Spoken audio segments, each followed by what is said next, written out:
Hey there, everybody. Miss Hopkins here.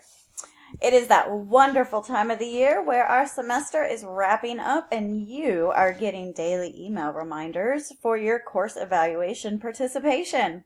So, I know those are pretty annoying, and you know the best way to take care of that is to, wait for it, do them. So, they are very important. For me, because I really care what you think and use your suggestions to improve the class, all of my classes, because quite frankly, everything I do is centered around you all and what makes your learning experience better. So I wanted to take this moment and show you how evaluations have caused change in the past. And I also wanted to kind of break the myth of the fact that we really do know who writes what and it's not anonymous and all that. It really is anonymous. We have no clue. So to give you an idea, this is what our course survey looks like. It gives us some basic numbers, the 1 to 5 Likert scale you guys fill out. It shows us where we're at, all kinds of fun statistics. And then it shows us pretty much the same thing in a different way. But the part that I'm really interested in is the open-ended questions. So you can see each student has bulleted answers. We have no idea who says that I am very helpful and available. We have no idea who says anything. But I want to show you this. If you look down here as to what I could do to improve the course, this student said that she would like discussion boards due on Sundays instead of Fridays. Now, you may be thinking, wait a second, they are due on Fridays. That's the catch.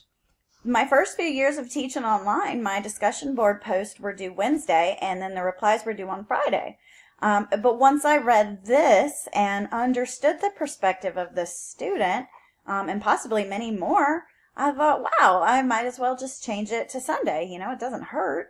And apparently, now it doesn't suck because Fridays sucked according to the student. So as you can see, I really do utilize feedback I get. Another example with more feedback would be for the same class, different semester. And you can see these students were very, very descriptive, telling me exactly what worked well, so I would keep doing it. And, you know, some things that they would suggest for improvement. So, you know, my expectations were clear. The fact that discussions were good, that I answered personal, encouraging messages. It's not just a blanket message to everybody. Well, my weekly emails are, but anyways, your grades are personal. Communication, things like this. This student said they really enjoyed videos and they wish I did it more often. So as time has passed, I have started creating more videos since students have said, this works for me. So I just wanted to show you some ideas of what we get. Now, pause for a second and grab a scrap sheet of paper that you could scribble some ideas on, because I would like to give you some prompts on things that you can include in your open-ended questions. So here they are in a beautiful rainbow format. So you can tell me what you thought of the navigation of the course. Was it easy to navigate around and find exactly what you needed? Was it a little confusing? Were there too many folders? Were there not enough folders? If it was not easy to navigate, what could I do to make it easier to navigate? What do you think? And my expectations for the course, were they clear? Did you know exactly what I expected, such as when things were due, formatting such as APA, how your grade was going to be calculated, my late policy?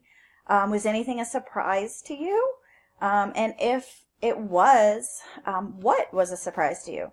What should I make sure to include in the syllabus, and things like that? What did you think of the workload? Was it, fair, or was it too much? Would you suggest adding anything or taking out anything? Did I have too many discussion boards? Because those get kind of boring after a while. So I try to change it up. But, what did you think of the workload? Technical instructions. I try to be very concise about telling you exactly how to submit assignments or participate in a discussion board or participate in a blog or do, whatever it may be. I try to give you instructions and also provide the frequently asked questions with videos and so forth. But what did you think? Was it enough? Was it not enough? If it wasn't enough, what should I add and where should I add it? When it comes to grading, what did you think about the grading? Do you like the weighted system where you can see an updated average all the time? Would you rather just have a set amount of points so you know exactly how many points you've earned out of the total amount of points? Were the rubrics clear for you? Did you even look at the rubrics? Again, I'm not going to see who you are, so if you never even looked at a grading rubric, tell me that. If you looked at it and thought it was helpful, tell me that. If you looked at a rubric and were super confused, tell me what was confusing about it.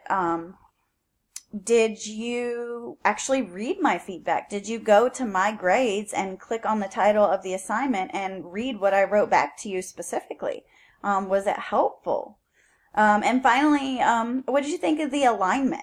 The course outcomes that say here's what you're supposed to learn in this class, that are on the beginning of, or on the outside of every single unit folder and on the first page or two of the syllabus. Did those align with what I taught you and what I assessed? Assessment being the assignments I give you, quizzes, tests, anything like that.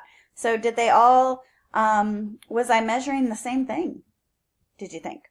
All right, so these are just some ideas, and I would really appreciate it if you just took a few minutes and were intentional about this, because again, it really helps me. And hey, if you plan on taking me for other classes, it's only going to help you in the future, right? So I would appreciate it, and I hope you guys have a wonderful weekend. And then, hey, after you do your course evaluation, you don't get the emails anymore. Booyah!